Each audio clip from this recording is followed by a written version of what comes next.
Bom dia, sexto ano, tudo bom com vocês? Espero que sim. Como é que foi? Conseguiram realizar os exercícios? Então vamos lá.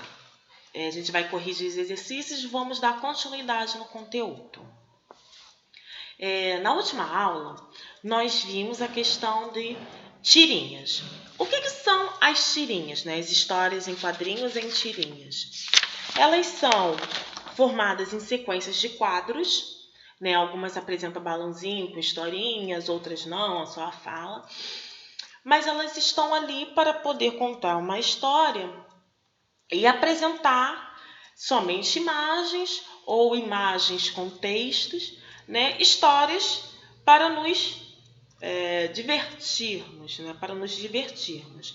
Elas são publicadas em sites, em jornais, em blogs, né? Na internet, no geral, a gente encontra. Se a gente jogar lá, tirinhas, vai estar lá uma tirinha.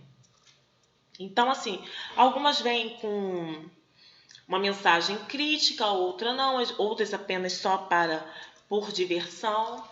Essas são as tirinhas. E eu deixei exercícios da página 12, 13 e 14 para que vocês pudessem realizar. Ler e realizar. Ainda comentei que um dos grandes cartunistas, né, de quadrinhos é o Ziraldo, que fez o Menino Maluquinho, que é aquele menino com uma panela na cabeça.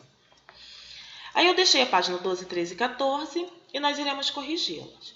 Na página 12, nós simplesmente temos a questão A e B, que são respostas pessoais e que nós já sabemos que temos que realizá-las e eu irei corrigi-las quando voltarmos. Na página 13, nós temos a questão 1 e 2 de interpretação oral, também são respostas pessoais e que eu irei corrigi-las quando voltarmos. Então, vamos para a interpretação escrita, ok? 1. Que objeto o menino maluquinho usa na cabeça? Uma panela. Que relação há entre o uso desse objeto e seu apelido maluquinho? Porque geralmente a gente espera o quê? Um menino usando um boné, um chapéu, né, um gorro. E ele simplesmente usa um elemento que é totalmente fora do comum, uma panela. Então, por isso a gente colocou, né, foi dado esse nome, maluquinho, por ele estar usando uma panela. Para que a história narrada em uma tirinha tenha sentido, é preciso ler os quadrinhos em determinada ordem. Qual deve ser a ordem de leitura da tirinha lida? Então, na horizontal da esquerda para a direita, certo? Na horizontal, que é deitadinho, da esquerda para a direita. Essa tirinha apresenta somente imagens ou imagens e palavras? Se nós repararmos aqui na nossa tirinha, tem imagem e palavras. Quais tipos de balão foram empregados nessa tirinha? Então, teve o balão da fala e o balão do pensamento, né? Qual é o balão da fala e o pensamento? O pensamento é quando vem... O pensamento está logo na primeira e na segunda, que são... tem um balãozinho, mas é tipo umas bolinhas assim da cabeça. E a fala, ela vem direto, né? Então, vamos lá. 5. No segundo quadrinho, o balão do pensamento do menino maluquinho indica que ele teve uma ideia. Que imagem poderia substituir o pensamento desse balão sem perder o sentido? Seria a nossa segunda imagem, a lâmpada. O que cada uma dessas imagens significa? Então, vamos lá. Quando eu vejo uma interrogação, quer dizer que uma pessoa tem uma dúvida, né? Está com questionamento. Então, primeiro, interrogação é dúvida, um questionamento. A segunda imagem, que é uma lâmpada, é que teve a ideia, né? Algo brilhante, uma ideia. E o terceiro, que é aquele símbolo de música, de uma nota musical, significa o quê? Que está cantando, ou que está assoviando, né? algo musical. Página 14. Relacione cada uma das imagens abaixo a característica que descreva melhor como o menino maluquinho está se sentindo. Então, empolgado. B. Eu vou pegar aquele quadradinho do meio. B. Decepcionado. Eu vou pegar o último quadradinho quando ele fala inacredito. C. E pensativo. Eu vou pegar lá aquele quadradinho, não existe o verbo.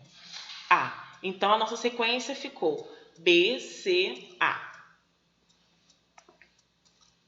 7. Releia o trecho a seguir. Não existe verbo acreditar. Não existe a palavra inacreditável. O emprego da palavra em destaque indica que o personagem, irei marcar a primeira, não tem dúvida em relação à existência da palavra acreditar inacreditável, e sim que está refletindo sobre elas. Ele não tem dúvidas, ele está apenas refletindo. B. Se a palavra não fosse excluída, o sentido da fala seria alterado. Por quê? Sim, seria alterado? Sim. Por quê? Porque mostraria que o personagem tem dúvida, né? Então, assim, portanto, estaria o quê? Questionando essas palavras realmente. E aqui, na história verdadeira, ele não questiona, ele só faz uma reflexão. E se tivesse mudado, estaria questionando. Então, sim, mostra que a personagem tem dúvida. 8. O verbo acreditar significa confiar, aceitar. De que forma o acréscimo do termo in modifica essa palavra? Esse in significa negação, ou seja, ele muda o sentido desse verbo, expressando que a dúvida ou falta de confiança, de credibilidade, porque esse in é negação. 9. Que expressão poderia substituir a fala de Bocão sem alteração de sentido? Não acredito. Se é negação, não acredito. E 10. Assinale as alternativas com as palavras que admitem que o acréscimo do termo in para formar nova palavra. Então, eu posso falar infelicidade, indiferença e inquieto. As outras palavras, lealdade, obrigado. Não, e posso também aqui que eu não vi, insubstituível.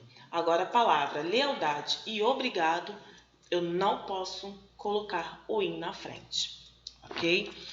Por que a gente está trabalhando isso? O quadrinho. O que o quadrinho trabalha?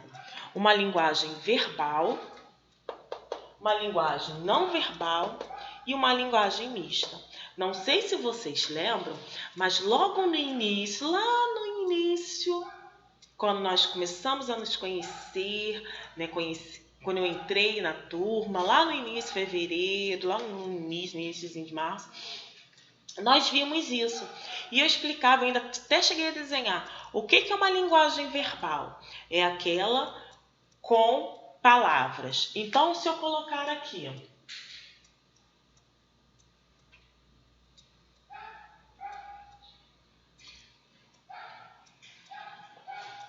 é uma linguagem verbal, porque ela está sendo constituída através de palavras. Embora seja uma placa, é verbal.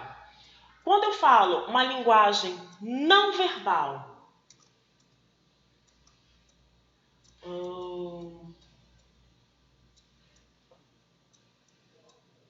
lembrando que eu não sei desenhar direito, né, turma? Essa placa me indica o quê? Que eu não posso virar à direita. Então, essa daqui é uma placa não verbal. Não tem escrito, não tem palavras. Uma outra que eu posso colocar. Vamos lá.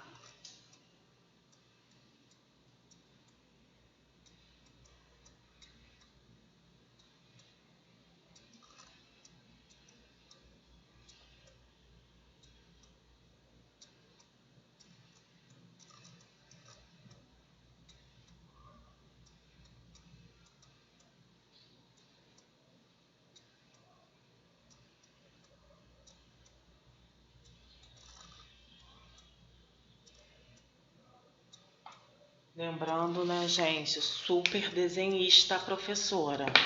Quando eu coloco não fume e um cigarro, né, uma imagem de um cigarro cortado, eu estou querendo dizer o quê? Que esse lugar é proibido fumar. Então, eu estou usando a linguagem mista, que consiste em palavras e imagens. Isso nós já vimos. Ah, professora, eu não lembro. Volta no teu caderninho, tem logo lá no caderno, que eu botei tudo isso, ainda desenhei tudo bonitinho. Falei que a gente reconhece que a linguagem, ela é formada não só por palavras, mas por imagem, pelo desenho. Ainda falei que, e volto a repetir, nós temos que analisar toda a imagem, porque a imagem ela fala muito mais às vezes do que a palavra. Lembra aquela história do McDonald's? Se eu estou com fome num lugar onde eu não sei falar inglês, mas eu vejo lá, opa, como é que eu vou comer? Mas eu vejo aquele símbolo bonitinho, eu reconheço. Aí aquele é o M do McDonald's. Consigo me alimentar. Já sei identificar. Eu fiz o quê? Uma leitura de uma imagem, ok? Por que isso? Porque no nosso próximo conteúdo, na página 16, vem falando isso. Linguagem verbal, a linguagem não verbal e a linguagem mista. E ela coloca aqui, ó, vamos lá, um desenho para que nós possamos analisar. Então, como a gente já conhece um pouquinho a linguagem verbal, a não verbal e a mista, vou deixar para vocês já o nosso trabalhinho. Qual vai ser o nosso trabalho? Vamos terminar. Deixa eu olhar aqui para eu não colocar errado. Corrigir até 14, né? Então, o nosso trabalho de casa serão as páginas 15, 16 e 17. Páginas 15, 16 e 17. A página 15 irá terminar sobre as tirinhas, né, que nós fizemos. A página 16 e a página 17 são exercícios sobre linguagem verbal, linguagem não verbal e linguagem mista. Qualquer dúvida, por favor, mandem mensagem para a professora. Professora, não compreendi, que eu irei explicar a vocês. Logo, logo nós estaremos tendo aula ao vivo, então assim, a gente tenta também ao máximo tirar as nossas dúvidas. Ok, meus amores? Estudem, foco no estudo, não desistam, não desanimem, tá? Logo, logo nós estaremos juntos. Beijos.